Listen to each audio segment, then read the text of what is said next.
Pozdrav svima, ja sam Matija i u ovom tutorialu ću vam pokazati kako složiti Rubikovu kocku 2x2x2 koristeći LBL metodu. Krenimo od naziva. LBL je skraćenica od layer by layer, što na engleskom znači sloj po sloj. Tako ćemo i rješavati. LBL metoda ima 3 koraka. Prvi korak je pravljenje jednog sloja, znači jedne boje, ali da sa svih strana i druge boje budu poravnate, znači jedan sloj. Zatim ćete napraviti jedan od 7 plus 1 algoritama da bi orijentirali gornji sloj, to jest da bi cijeli sloj bio u suprotnoj boji donjoj, te parallel, odnosno permutacija zadnjeg sloja, 2 algoritma i kocka je riješena. Iako je ovo vrlo jednostavna metoda, može biti jako brza. Ja bez puno vježbe imam prosjek 5-6 sekundi. LBL metoda ukupno ima 9 algoritama. Krenimo s prvim korakom. Budući da Rubikova kocka 2x2x2 ima više od 3 milijuna početnih pozicija, prvi korak LBL metode je intuitivan, odnosno nema nikakvih algoritama, nego morate sve riješiti sami. Kako bi vam to olakšao, daću vam nekoliko primjera stvari koje možete tražiti kako bi vam olakšale stvaranje prvog sloja. Prvi savjet koji vam mogu dati je da budete color neutral, odnosno neutralni po pitanju boja, to jest da možete složiti prvi sloj na bilo kojoj boji, ne samo na jednoj. To će vam jako ubrzati vremena i olakšati neke slučajeve. Kada krenete sa slaganjem, ono što želite tražiti je nešto poput ovoga: 1x1x2 blok, to jest dvije kockice jedna pored druge koje su dobro orijentirane i pozicionirane. Kao što vidite, zelena je zelena, narančasta i narančasta, žuta suprotna bijeloj. Ove dvije kockice su složene. Imamo tu i plavo crveni blok i zeleno crveni blok. I sad možemo birati koju ćemo stranu prvu složiti. U ovom slučaju najlakša je zelena, zato što imamo tu dvije kockice već složene i tu dvije kockice jedna do druge. I sve što treba da bi složili zelenu stranu je ovo. I kao što vidite, složili smo prvi sloj. Evo još jedan primjer. Da vidimo, imamo dvije crvene, ali ove dvije boje su različite, znači da ovo nije složen blok. Pogledajmo dalje. Ove dvije su suprotne, znači da ovaj blok nije složen. Kao što vidite, u ovom slučaju nemamo ni jedan blok.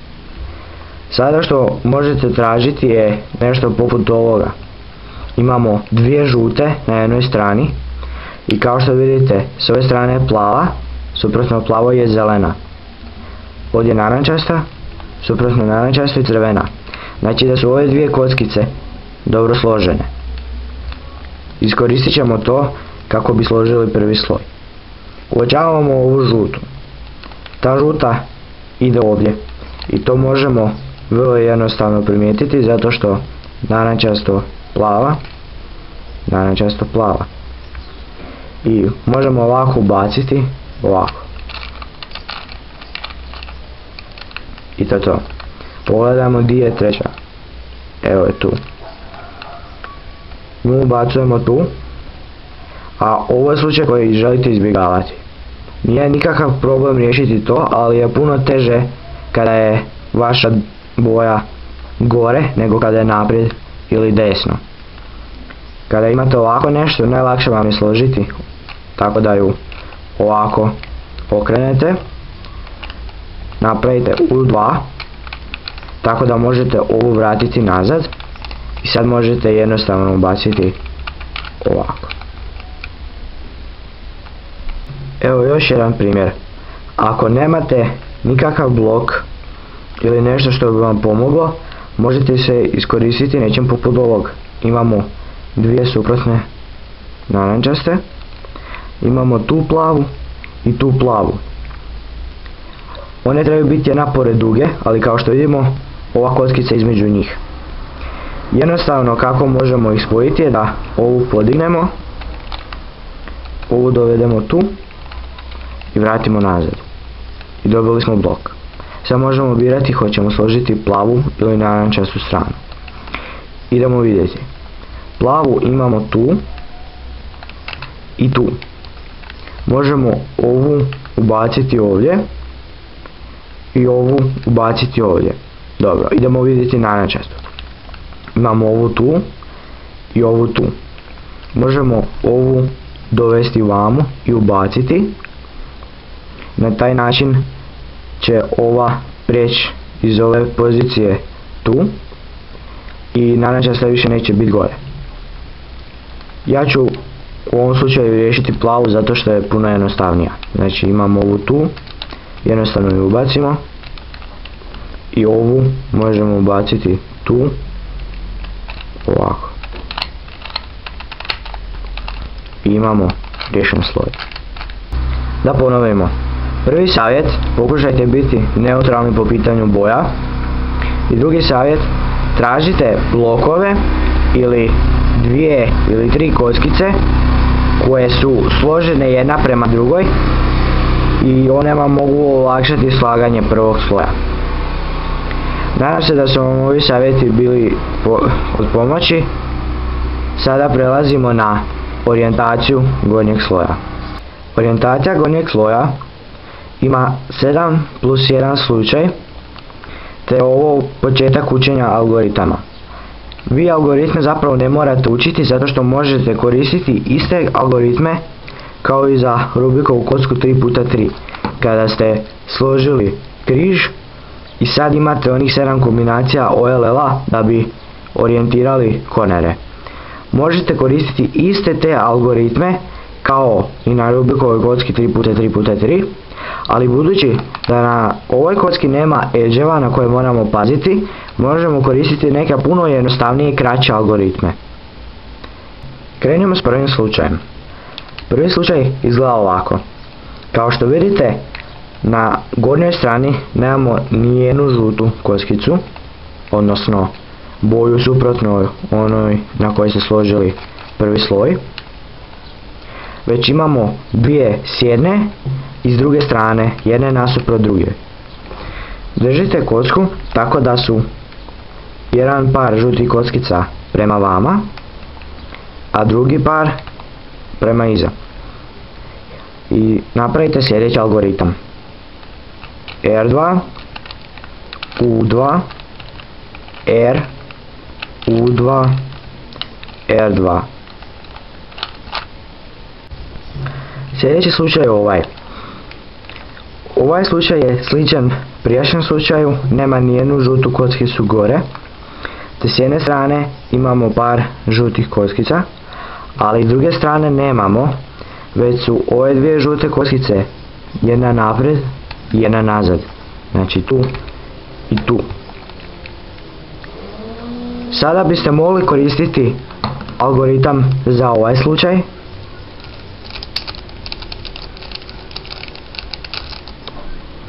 I riješiti ga, ali budući da nema edge-eva, možemo koristiti puno jednostavniji i kraći algoritam za ovaj slučaj.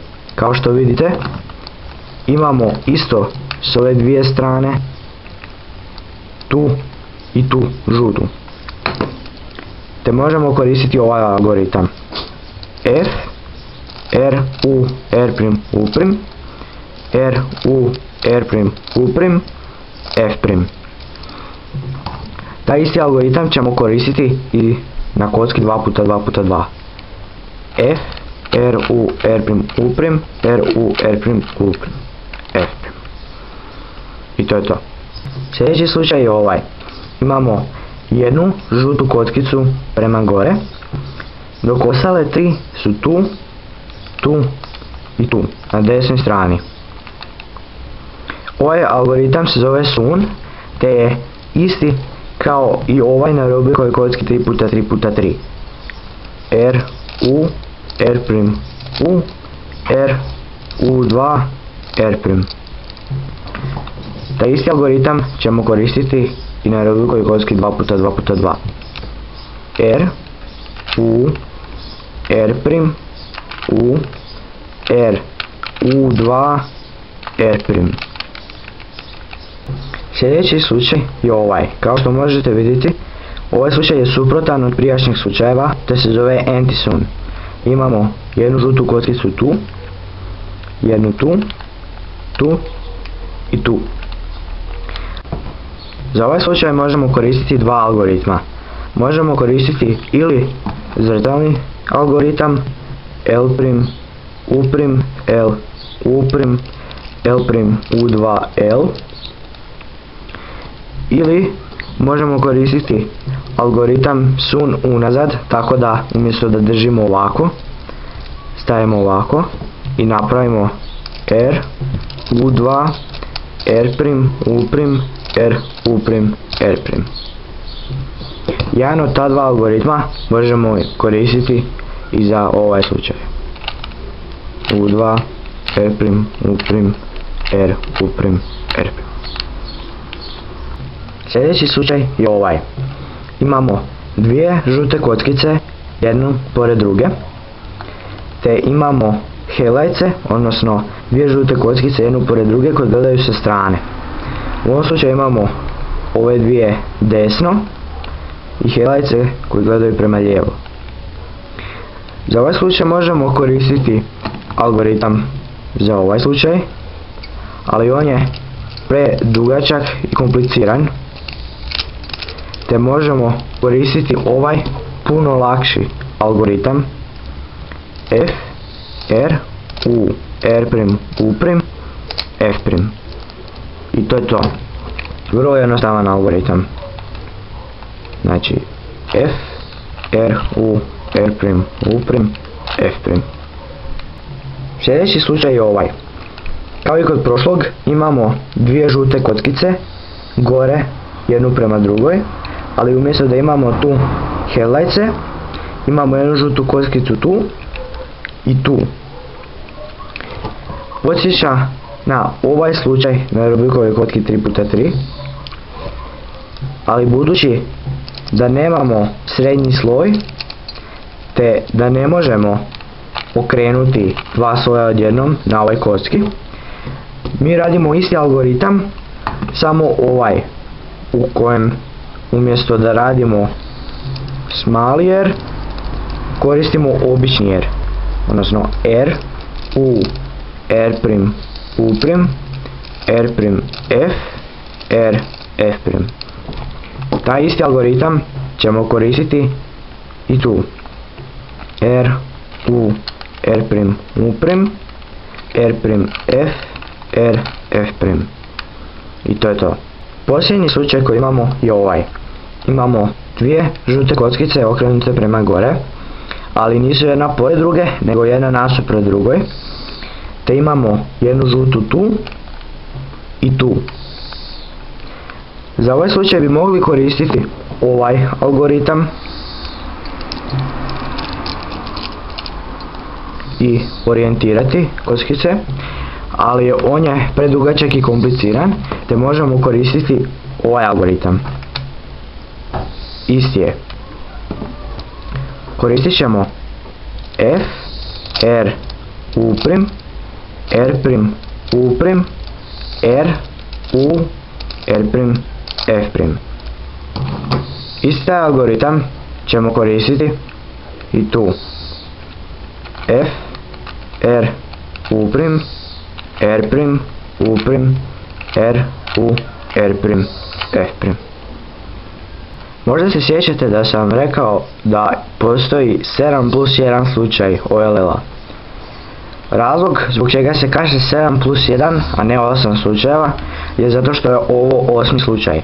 To jest, kada ste slagali donji sloj, vi ste slučajno orijentirali gornji sloj, te možete preskočiti OLL i nastaviti sa PLL-om. Sada kada smo završili s OLL-om, možemo prijeći na PLL. PLL ima 2+1 slučaj, odnosno treba učiti samo dva algoritma, te ovaj dio vrlo jednostavan. Krenimo sa slučajevima. Ovo je prvi slučaj. Kada ste orijentirali gornji sloj i gledate, vidjet ćete da imate jedan blok, to jest da imate dvije iste boje, to jest dvije kockice sa dvije iste boje na jednoj strani. U ovom slučaju sve što trebate napraviti je zamijeniti ove dvije kockice. Jako puno ljudi za ovaj slučaj koristi te permutaciju,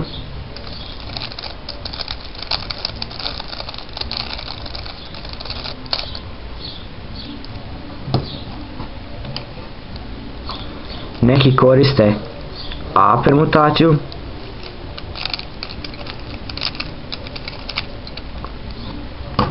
dok ja osobno koristim J permutaciju.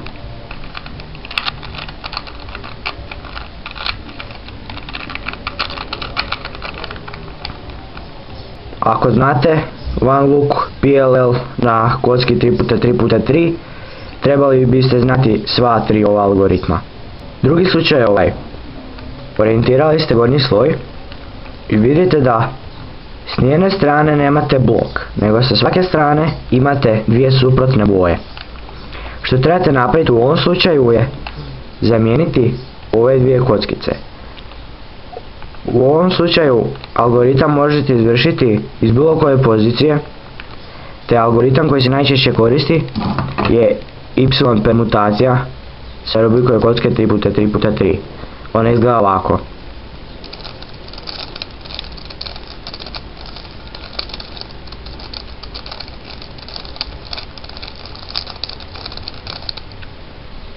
Poprilično je dugačka, ali kada jedno naučite neće vam više biti problem.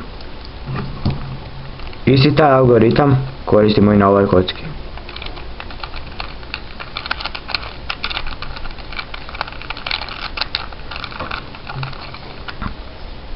Ako ne znate Y permutaciju, ali znate OLL slučajeve koje sam vam pokazao, onda vam je lagano, zato što je Y permutacija spoj ova dva slučaja.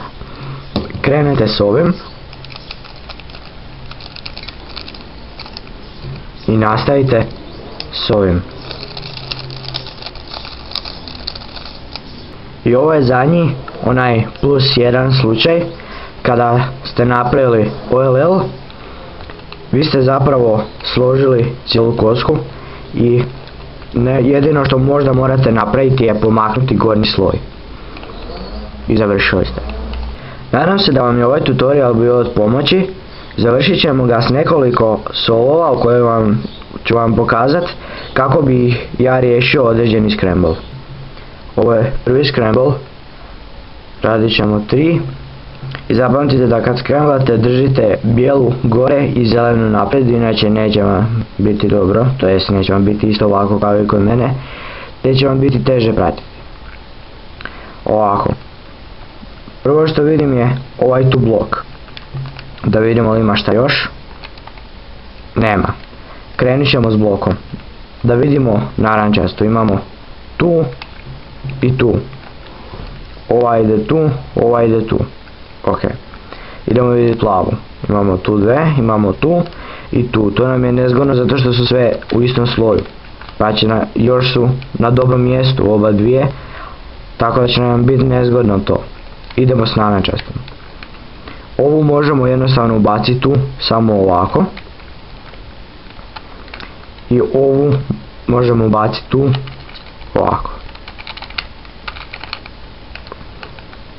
Imamo OLL, odnosno ovaj. I imamo PLL, imamo tu par, znači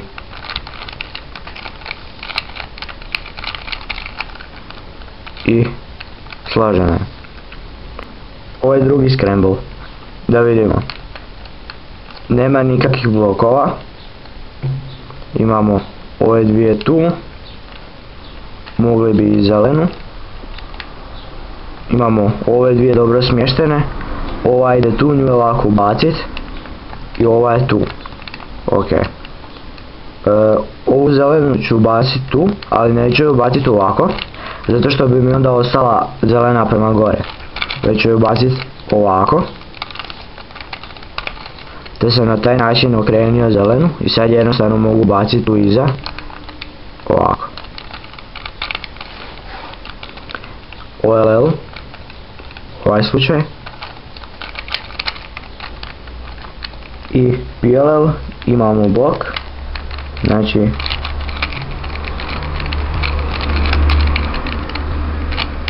i izravnamo gornji sloj i to je to.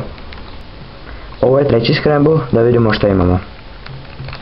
Imamo bijelo narančasti blok, ova ide tu, nju ćemo ovako ubaciti i ova ide tu, znači bijela je lagana, da vidimo narančastu.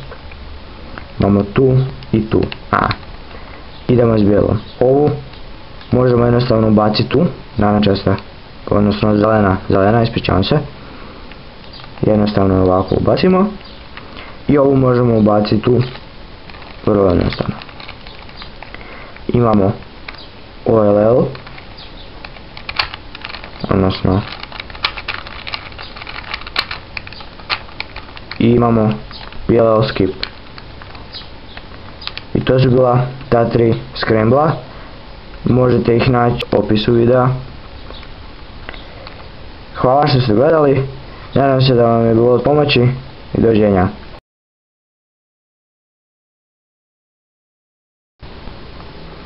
Evo za one koji su željni znanja, još jedan dodatak, a to je kako prepoznati kada ćete imati PLL skip. PLL skip ne dobijete slučajno, već kada određeni algoritam primijenite u određenoj situaciji. Sad ću vam pokazati u kojim situacijama ćete dobiti PLL skip ako napravite OLL algoritam koji sam vam ja pokazao. Za ovaj slučaj je ovaj algoritam. Kada imate dvije naprijed i dvije iza, kada pogledate gore imate jednu boju s desna i suprotnu boju s lijeva. I kada napravite algoritam, dobit ćete PLL skip. Za ovaj slučaj ćete dobiti PLL skip kada imate jednu boju s desna, to jest na ove dvije kockice koje imaju žutu sa strane, a ove dvije boje su međusobno suprotne, a susjedne ovoj boji.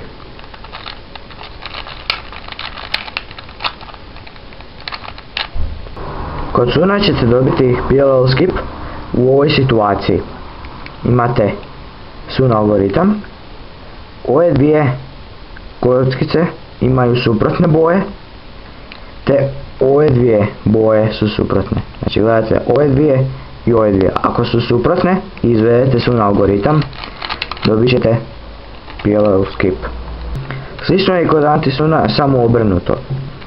Umjesto ove dvije gledate na ove dvije, ako su ove dvije suprotne i ove dvije suprotne, i ako napravite bilo koji od ona dva algoritma koji sam vam pokazao, dobit ćete PLL skip. Kod ovog ćete slučaja PLL skip dobiti kada ove dvije kockice imaju iste boje, a ove dvije boje su međusobno suprotne i susjedne ovoj boji.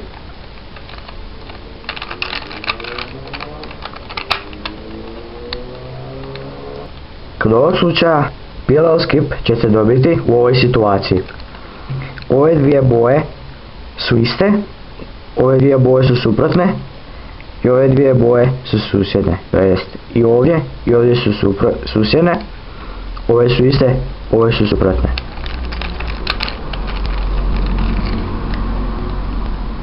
I kod ovog slučaja ćete PLL skip dobiti kada su ove dvije boje suprotne i ove dvije boje suprotne.